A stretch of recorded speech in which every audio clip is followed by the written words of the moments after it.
Hey gang, what's up? This is Brady from Monkey Edge coming at you again with a look inside the world of custom knives and gear.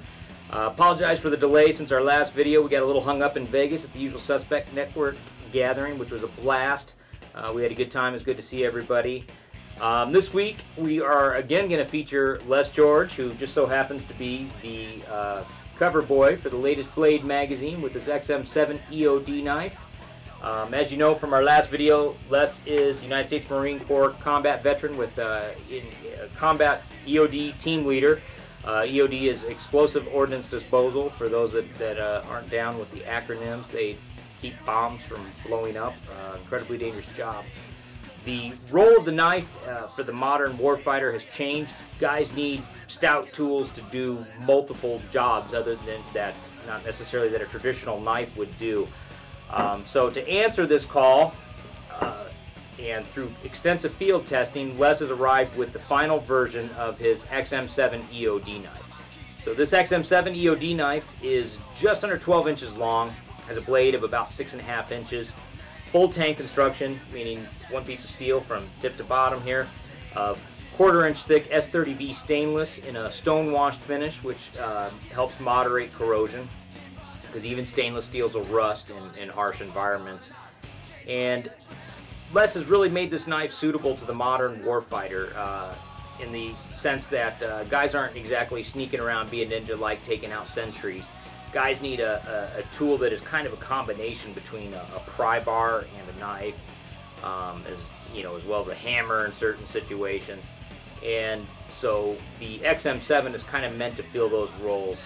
So the blade is an asymmetrical grind. So asymmetrical means that it is not symmetrical. Different on both sides.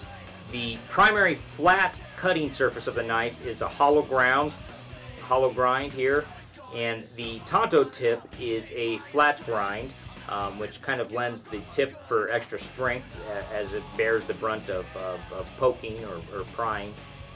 And the back side of the knife, rather than being a chisel grind, which you find a lot of times in a Tonto configuration, Les has actually ground a bevel on the back side. What that adds up to is a knife, that is a 1/4 inch thick, that has exceptional slicing capabilities for its size. So, while you might not necessarily want to give yourself a morning shave with the thing, for a knife of this size and stoutness, it's an outstanding slicer. The handle is G10 slabs with Les's Tefra pattern and the George Knives logo engraved here, machined into the handle. These are both chemically bonded with adhesive and mechanically bonded with the fasteners here to provide a barrier against corrosion sneaking under the scales of the knife and rusting out the tang of the knife. It's very comfortable in the hand.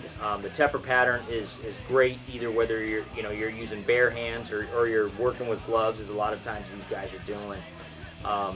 It ships in the Kydex line Spec Ops brand sheet, which is again configurable for belt carry, to mount to your vest or your ruck or what have you. The secondary pouch here is large enough to fit a multi-tool, such as a Leatherman or a Gerber, and so it kind of gives the user some options there.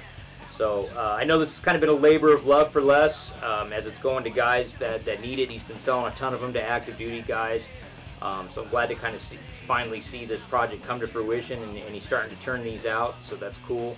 Get them to guys that need them, and it makes it also a great knife. You don't have to be an EOD tech to have a tool like this. These are shipping now in limited numbers. We're getting all that we can from Les, and again, a lot of these are going to active duty guys, so there might be some backlog there too. So appreciate you tuning in. Won't be so long before our next video. We're getting our act together after getting back from the gathering, so we'll be doing more of them. Breaking out of the studio, probably doing some destruction testing and breaking some stuff, and whatever else we can come up with to entertain ourselves and maybe even entertain you. I don't know. So thanks for tuning in. This is Brady from Monkey Edge. See ya.